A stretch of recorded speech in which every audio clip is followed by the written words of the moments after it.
This is episode 19 of the Nothing Human podcast, Joseph's Bones and Resurrection Trees. I am a human being. Nothing human can be alien to me.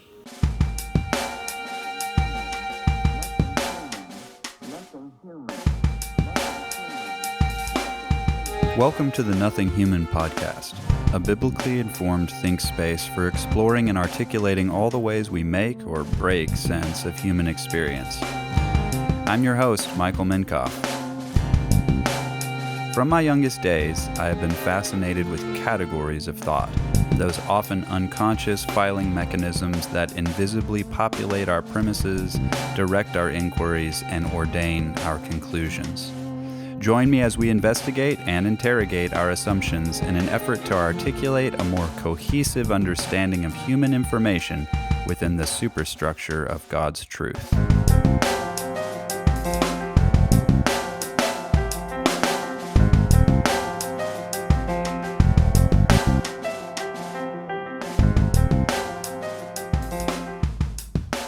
Welcome back to the Nothing Human podcast. I'm Michael Minkoff. You're in for a little bit of a weird one today, although that's probably sort of a trend these days for me.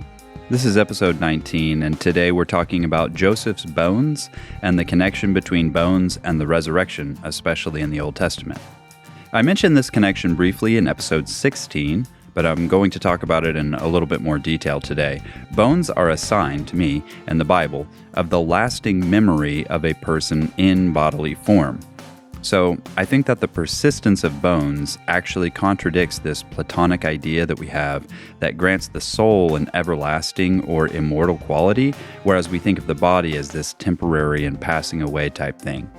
And certainly the corrupt flesh is passing away, but as we talked about, the corrupt and dead soul is also passing away.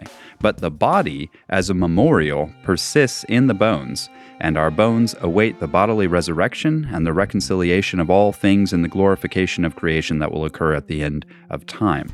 So, both body and spirit ultimately are preserved in the Holy Spirit of God. Now, I know that's a lot, but I'm going to try to explain why I think what I think in this episode, and I hope you enjoy it. It would probably be helpful to listen to the last 3 episodes dealing with the material and the spiritual to give you some background on how I am viewing the body-soul union, but you can also start here and see what you make of it. You can find all the episodes of the Nothing Human podcast and my bonus podcast, Being Something Extra, on my website, nothinghumanpodcast.com. Please post your comments or thoughts there on my website on the relevant episode. I make a point of responding to every one of you as soon as I can. Also, do remember to follow, rate, and review on whatever podcast platform you use. That helps me a lot by getting this podcast in front of people that otherwise I wouldn't be able to access. So thank you very much, all of you, for doing that, and let's get into it.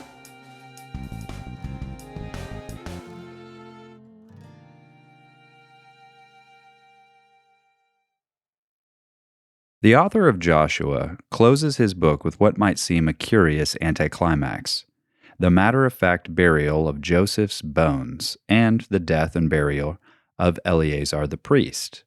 This is in Joshua chapter 24, verses 32 through 33, which reads, "Now they buried the bones of Joseph, which the sons of Israel brought up from Egypt, at Shechem, in the piece of ground which Jacob had bought from the sons of Hamor, the father of Shechem, for 100 pieces of money.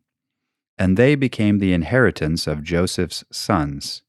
And Eleazar the son of Aaron died, and they buried him at Gibeah of Phinehas his son, which was given him in the hill country of Ephraim." The strange saga of Joseph's bones has raised quite a few questions. Why did Joseph put so much stock in a promised land burial? Why did his descendants think it important enough to remember it over the course and to the end of nearly 200 years? I mean, think about this. Moses and the Israelites carried Joseph's bones in a little ark when they crossed the sea on dry land. They carried him around with them in the wilderness for 40 years and then into battle camp and the conquest of Canaan. It's pretty strange. Now, I don't believe biblical authors mention anything to no purpose, and when they repeat things or place them in prominent places, we should take notice. Biblical authors mention Joseph's bones in 3 places in the Old Testament, in Genesis 50, Exodus 13, and Joshua 24. His bones are also mentioned in the New Testament in Hebrews 11.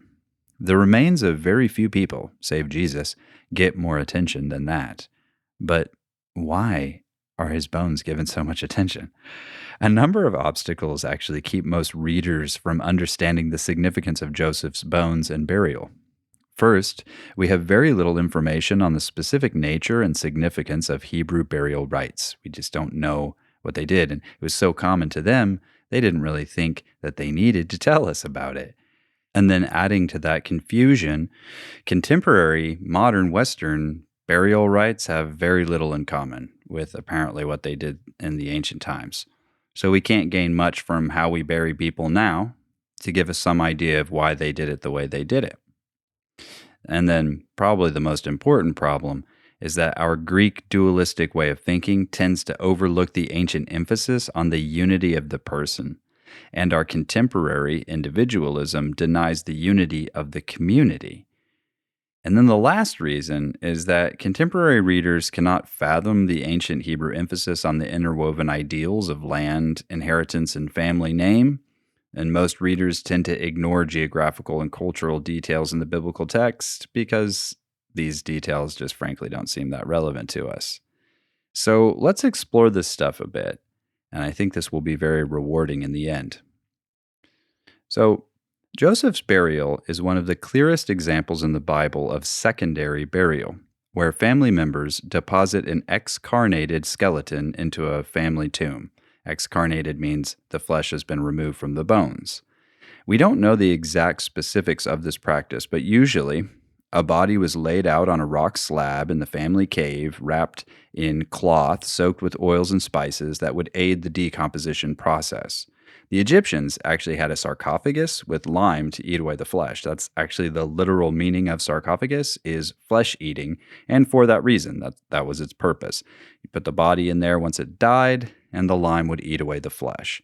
Anyway, in this ancient rite, after a period of mourning wherein the flesh would decompose and be eaten away, the family would return to the tomb to take the bones, now clean of flesh, and gather these bones into an ossuary, which was these cubby holes in the walls of the tomb or cave, which contained the bones of your ancestors, your fathers. And then you would be gathered to your fathers. And to be gathered to your fathers was literally to have your bones gathered next to or even mixed in with your ancestors' bones in that family tomb. If you want to know a cool word, this practice of depositing the bones in the family ossuary is known as ossulegium, which also happens to be the name of a Chicago-based black metal band, I kid you not. Now, Joseph's burial is not the only explicit example of secondary burial of the bones in the Bible, and this practice probably represented the norm in ancient Israel, even when bones, etzem, are not explicitly mentioned. Judging from archaeological evidence, it appears that ossulegium was quite common for many ancient peoples, especially in the ancient Near East. So, from the biblical, historical, and archaeological account, we see that secondary burial in the family tomb was the most honorable burial for any Israelite. They really took this seriously. Now, there were other less honorable ways for your remains to be disposed of, and I'm just going to list them out for you, ranked in order of honor. So, honor number 1 was, like we said, burial in the old family tomb on your family land. Number 2, burial in a new tomb of your family on other land that wasn't yours. Number 3, burial in another family's tomb.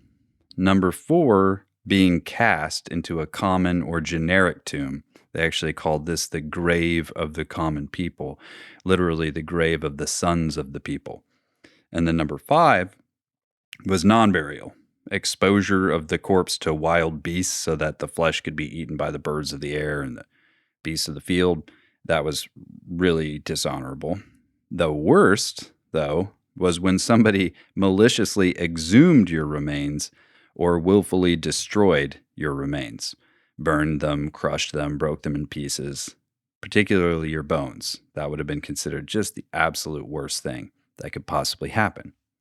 Now, why did the ancient Hebrews place so much emphasis on proper burial rites for their fathers and their kin? There are a number of possibilities. A lot of the ones that are forwarded by scholars are pretty silly, but here's one of them. Some scholars say the Hebrews believed dead family members spent time together in Sheol, the grave, only if their remains remained in close proximity.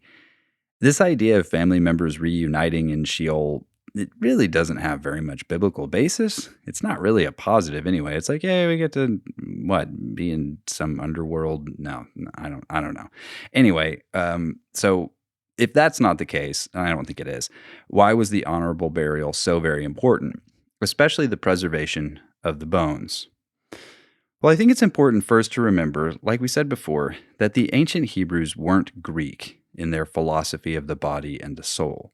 They weren't really all that influenced by Greek dualism until about the 1st century AD, when Philo, a Hellenist Jew, and some of the others that followed him tried to harmonize Greek philosophy with the Torah, with perhaps elegant, but I think very mixed results. Before that time, Jewish thought was decidedly not dualistic, and the body and the soul were viewed in union together. Eric Myers, in his article on secondary burials in Palestine, explains that, quote, Hebrew thought knows nothing of mind-body dualism before the Hellenistic period, when the conception of immortality of the soul begins to leave its imprint on a substantial segment of Jewish literature. But the biblical conception of man as a unity holds sway until rabbinic times. Thank God. And I would say that the biblical conception of man should probably hold sway forever, but Meyer's point stands nonetheless. Though the Bible makes distinctions between parts of a human being, these distinctions never become divisions, as we've said in previous episodes. If you're interested in checking that out, you should check out episodes 16, 17, and 18, where I talk about this stuff more explicitly. Now, for this reason, that there isn't a division between the body and soul, but rather a unity in them in the biblical conception, biblical authors tend to refer to humans representatively by any number of their constituent parts with the figure of speech that we usually call synecdoche. So this is where a part stands in as a representative of a whole, like when we use the word wheels to refer to a car, or boots on the ground to refer to deployed infantry. We're talking about a part of those things, we're using them to refer to the whole. So often, biblical writers employ the term soul or flesh in just this manner when they clearly mean to refer to the whole person. For example, all flesh had corrupted their way on the earth, from Genesis 6, or the soul who sins will die, from Ezekiel 18. Now, we do something similar, though we may not mean the same thing by it, when we say things like not a soul was stirring, or no body was around. Now, one of the lesser considered synecdoches of identification in the Bible is the bones. The first time we see this term, bones, etzim in the Hebrew, Adam coins the famous biblical synecdoche of familial identity, where he talks about bone of my bone and flesh of my flesh in Genesis 2. Though hidden in most English translations, the word bone also appears commonly in a Hebrew idiom that literally means the bone of this or that day, usually translated this or that very day or self-same day. So the term bones, like flesh and soul, is often used synecdotally to refer to the whole thing or person, especially because of its connotations as the strength or core of a thing or a person. In other words, it wasn't just Joseph's bones that came back to Canaan. In a very real sense, in a very biblical sense, Joseph himself was brought out of Egypt to dwell in the Promised Land. Now, another biblical example of this same idea is found in Genesis 46, verses 3 and 4, where God promised Jacob, I am God, the God of your father. Do not be afraid to go down to Egypt, for I will make you a great nation there. I will go down with you to Egypt, and I will also surely bring you, singular, up again, and Joseph will close your eyes.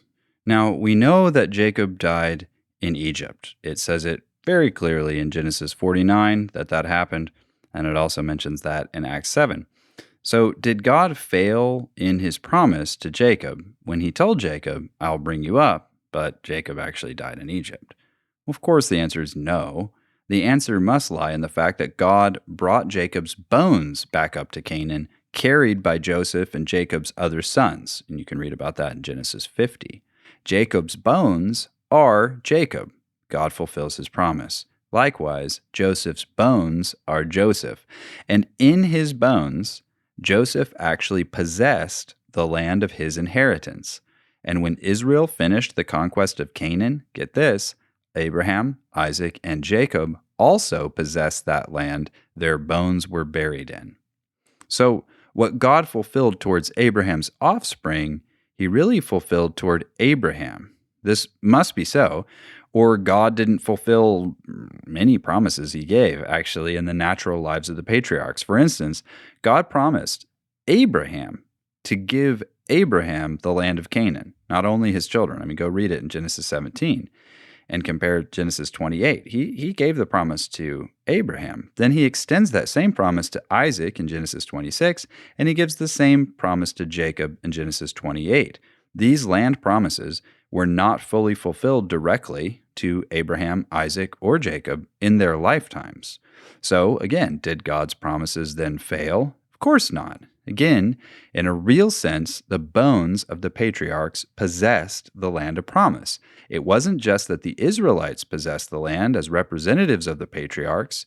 And how do we know this? Well, because Moses and Aaron didn't have an inheritance in the land, even in their bones.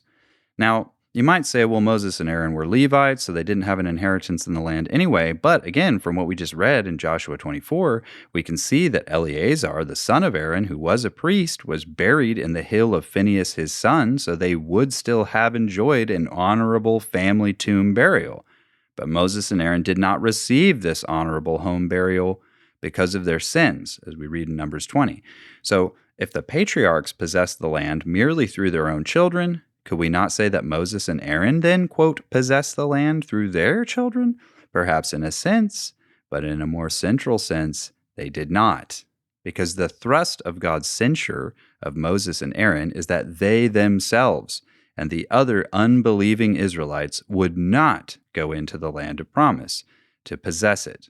In fact, it says explicitly, the corpses of every one of the unbelieving Israelites fell in the wilderness. Their bones were in the wilderness. In other words, if the corpses, the bones of the unbelievers had crossed over the Jordan, God's prohibitive oath to them would have been nullified. This also might give some explanation of why God buried Moses and didn't disclose the location of the tomb, since most likely the people would have, quote, honored Moses just as they honored Joseph by bringing his bones into the land of Canaan to possess it. So, though the children did fulfill the promise God made to the patriarchs, God also fulfilled that promise to the patriarchs themselves in their honorable burials in the land of their own inheritance. When the bones of the patriarchs rested in the land of promise, they themselves also entered into the rest of that land of promise, and they themselves inherited then the land their bones dwelled in, get this, forever, just as God had promised.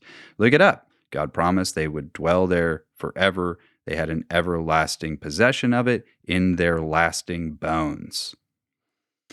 Now, the authors of Scripture make a regular connection between land, inheritance, and your name or your memory. All three of these things draw together in your burial, since the most honorable burial was in your family tomb of the land of your inheritance that bore your father's name.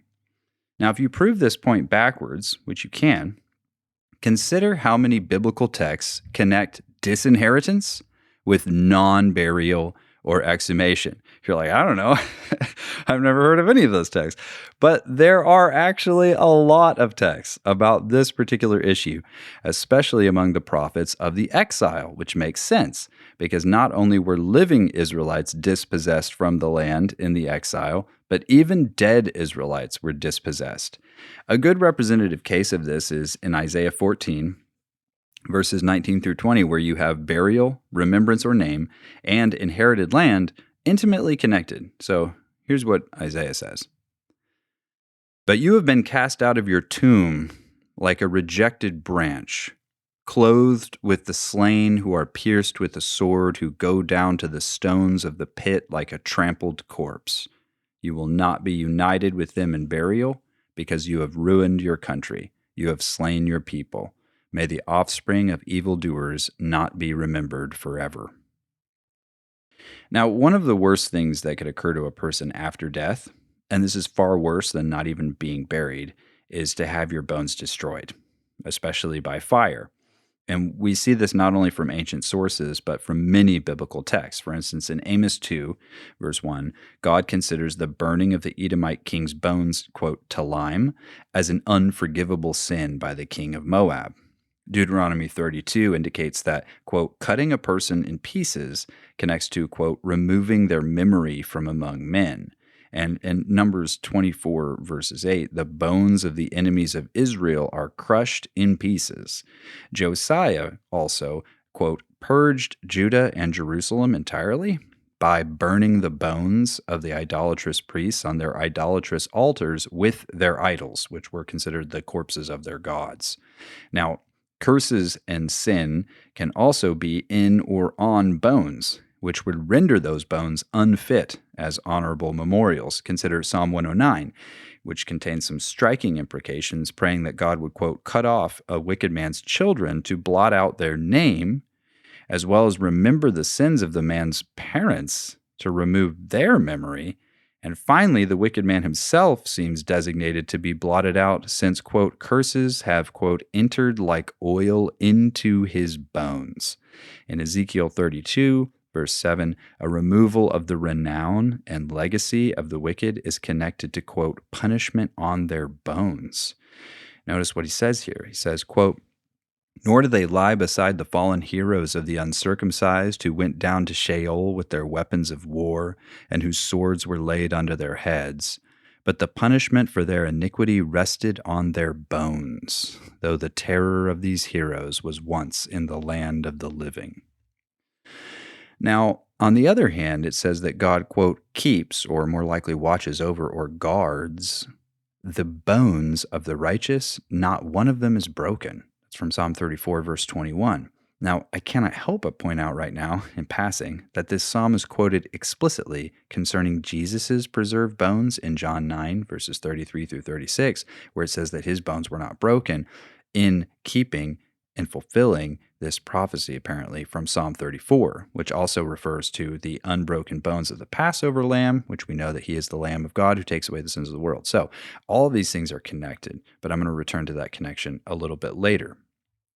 These themes of inherited land, remembrance or memorial, and burial show up in a surprisingly significant way in the exilic prophets, as we mentioned. Of great importance, Jeremiah and Ezekiel both have visions involving exhumed bones, with some significant differences. Now, remember, Jeremiah preached to the faithless Israelites who remained behind in the land of promise after the Babylonian exile. These were the poor people that weren't considered important. They were left behind in the land of Israel. And ironically, they actually left the land against God's command and promise, and they left it to literally return to Egypt. And you can read about that in Jeremiah 42, like reversing the whole salvation story of the Exodus. Now, Ezekiel, unlike Jeremiah, who stayed with the Israelites, the few that were left behind after the Babylonian exile, Ezekiel, on the other hand, preached to the, quote, hard-headed Israelites who had already been disinherited from their land. They were actually, at this point, in exile. And so check out the difference between Jeremiah and Ezekiel's bone stories. So here's Jeremiah's less well-known, quote-unquote, Valley of the Bones vision. It begins like this. At that time, declares Yahweh, they will bring out the bones of the kings of Judah and the bones of its princes and the bones of the priests and the bones of the prophets and the bones of the inhabitants of Jerusalem from their graves. They will spread them out to the sun, the moon, and to all the host of heaven, which they have loved, and which they have served, and which they have gone after, and which they have sought, and which they have worshipped. They will not be gathered or buried. They will be as dung on the face of the ground, and death will be chosen rather than life by all the remnant that remains of this evil family that remains in all the places to which I have driven them, declares Yahweh of hosts. It's from Jeremiah 8, verses 1 through 3. Notice that these exhumed bones would be a great number, a host, but these bones have been disinterred not to life, but to death. These bones, similar to the exhumed and burned bones that Josiah burned during the restoration of Israel, have become intimately connected to idolatry and are therefore perpetually unclean. The honorable burials of the Judean elite have been reversed into shame. Judah has been effectively disinherited from the land, not only among the living by exile, but also among the dead by disinterment. Jeremiah comes back to this theme in chapter 16. For thus says Yahweh concerning the sons and daughters born in this place, and concerning their mothers who bear them and their fathers who beget them in this land. They will die of deadly diseases. They will not be lamented or buried. They will be as dung on the surface of the ground, and come to an end by sword and famine, and their carcasses will become food for the birds of the sky and for the beasts of the earth. Both great men and small will die in this land. They will not be buried. They will not be lamented, nor will anyone gash himself or shave his head for them. Men will not break bread in mourning for them to comfort anyone for the dead, nor give them a cup of consolation to drink for anyone's father or mother. So I will hurl you out of this land into the land which you have not known, neither you nor your fathers, and there you will serve other gods day and night, for I will grant you no favor. I will first doubly repay their iniquity and their sin, because they have polluted my land. They have filled my inheritance with the carcasses of their detestable idols and with their abominations. All right. Not exactly cheery stuff, but solid. Compare this passage in Jeremiah to Ezekiel's more famous Valley of the Dry Bones, which everybody knows about, I hope, and it's a very interesting connection. Ezekiel's host of bones also lie, disinterred in a valley. They have not been properly buried in a family tomb. And perhaps they're fallen soldiers who have not been buried. These bones have experienced one of the most dishonorable of all burial conditions.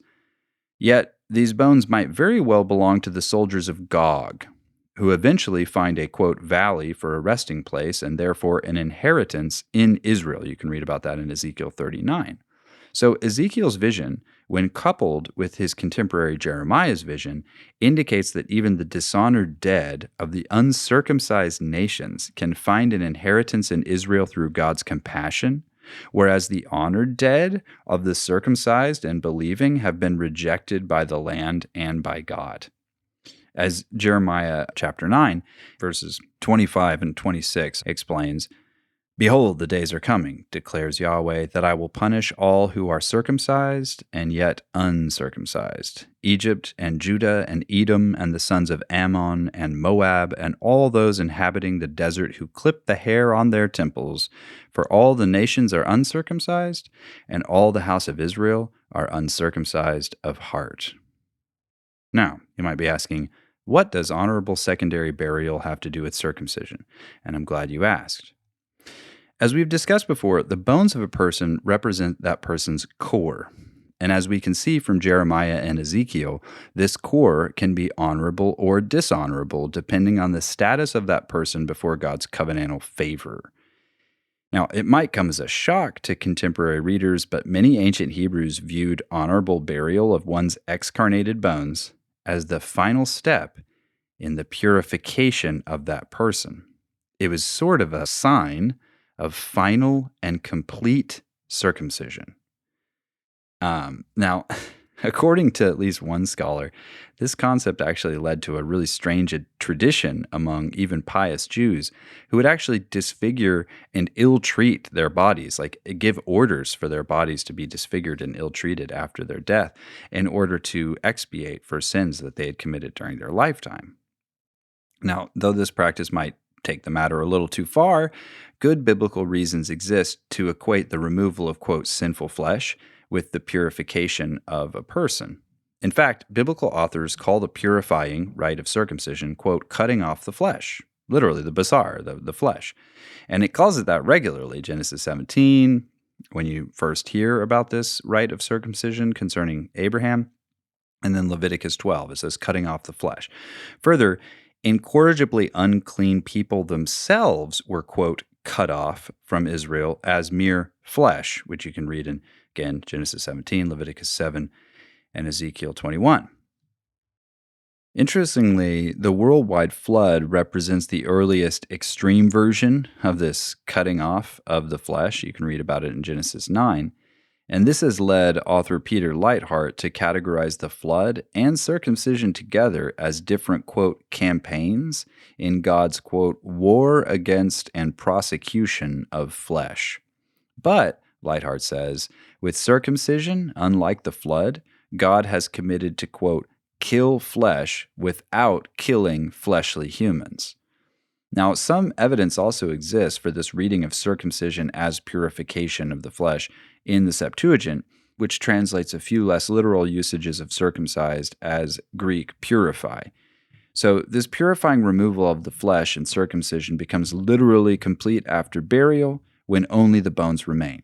That's really important to understand. So in some ways, excarnation becomes the final circumcision of a person in their process of purification. And what's left behind of them in the bones is actually the seed or the core of that person free from all corruption, which is one of the reasons why it's fitting, even in funeral eulogies, that you don't mention all the horrible things about a person, because in some ways, their flesh, their horrible parts, their corrupt parts, their decaying parts have been removed.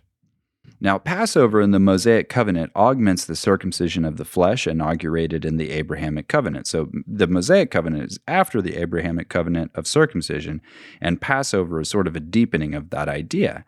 The sacrificial laws mark a really deep totality of the war against flesh. Notice that even the bones, though, of the substitutionary Passover lamb were to remain preserved and unbroken. And all the flesh, however, was to be eaten. And it says that very explicitly. You can read in Exodus 12:46.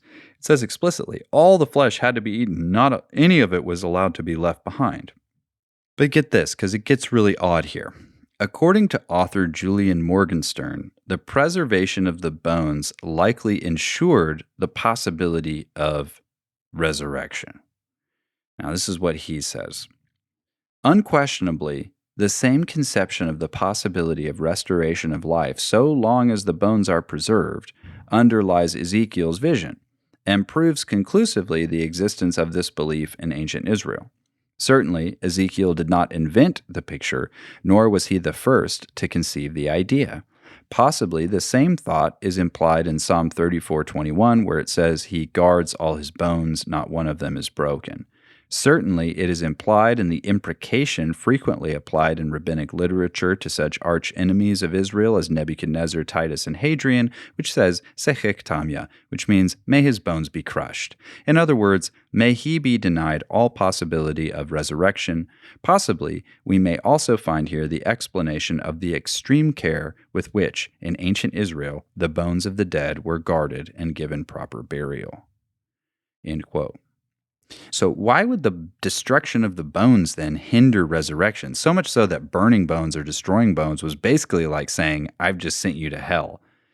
Before we can address this, we must first recognize the significance of preserved bones for the purpose of the remembrance or memorial of a person after death. And as we've already seen in the Bible, bones are deeply connected to the lasting and honorable name and memory of a person. Removing their bones, burning their bones, destroying their bones is blotting out their memory from the earth. And if their bones are in the earth, especially in the land of their inheritance, in a sense, that's where they are. And the question would be, why is it so important for them to be there?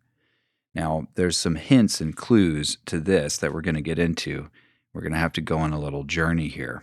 So, it is likely that the Hebrew word for bone, or bones, which is etzim, actually derives from the word for tree, which is etz. Now, this makes sense on a number of levels. I mean, if you think about it, the bones serve as these strong wood-like branches that hold up our flesh. But I think the connection goes deeper than this. Trees functioned quite significantly as memorials and signposts in ancient Israel, often in relation to burial sites, actually.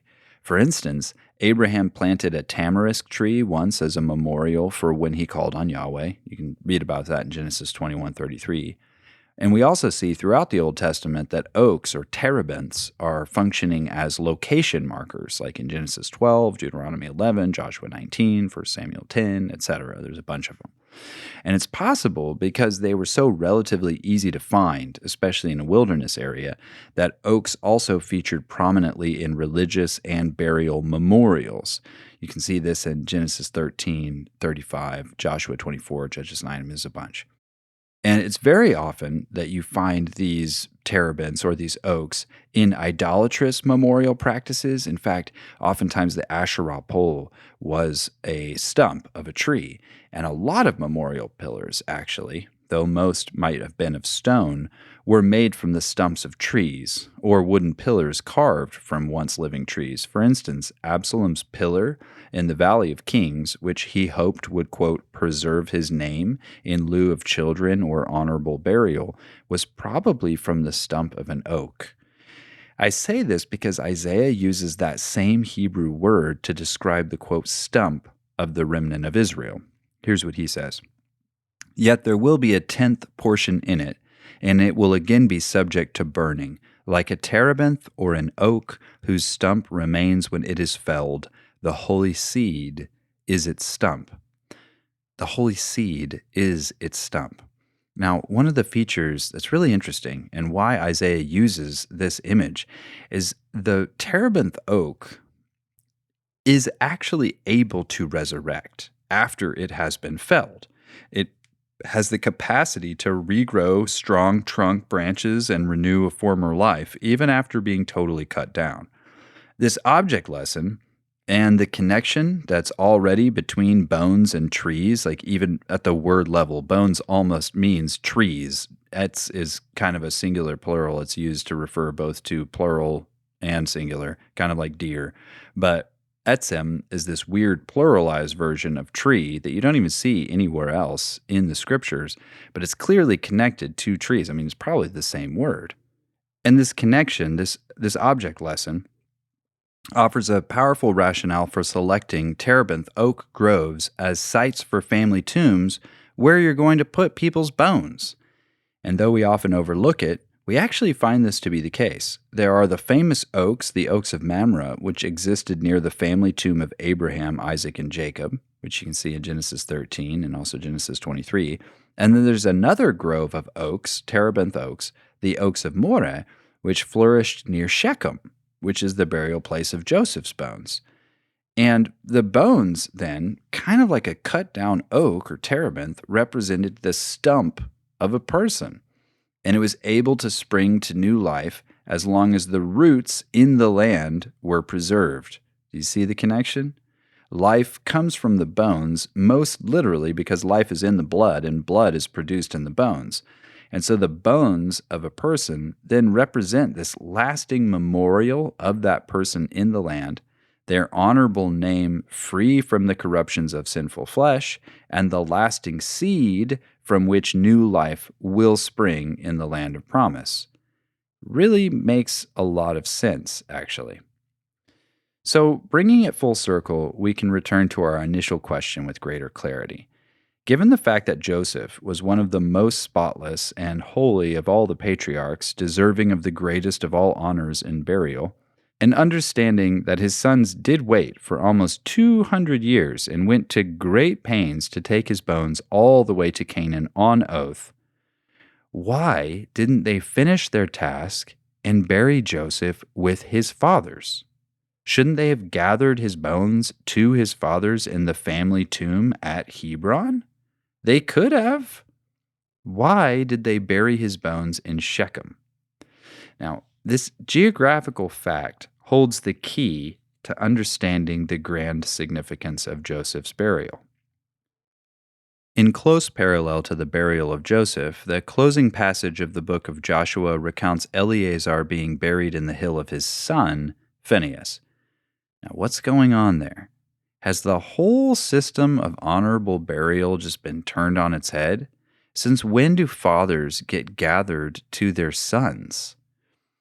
Well, Joseph's burial in the inheritance of his great-grandson Joshua in the land of Ephraim, coupled with the similar reversal of regular funeral rites for Eleazar, indicates that Israelite history has reached a major turning point.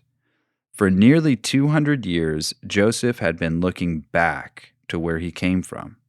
When last he had been in Shechem, he was betrayed by his brothers. They told his father he had been torn limb from limb by a wild animal. No honorable burial. This is why, when asked, Jacob and the scheming sons do not say Joseph has died, but rather they say Joseph is no more. He doesn't even exist anymore. He doesn't have bones anywhere. He's been eaten by wild animals. But when God brought Joseph out of Egypt with the Israelites under Moses and Joshua, Joseph then was able to enter his rest by faith. But his rest was not in the past, and in deeds which had already been accomplished, or in promises that had already been given but not yet fulfilled. His rest now awaited him in his sons, in the holy seed. As the exilic prophets made clear, the inheritance of the patriarchs depended to a great degree on the faithfulness of their descendants, the remnant.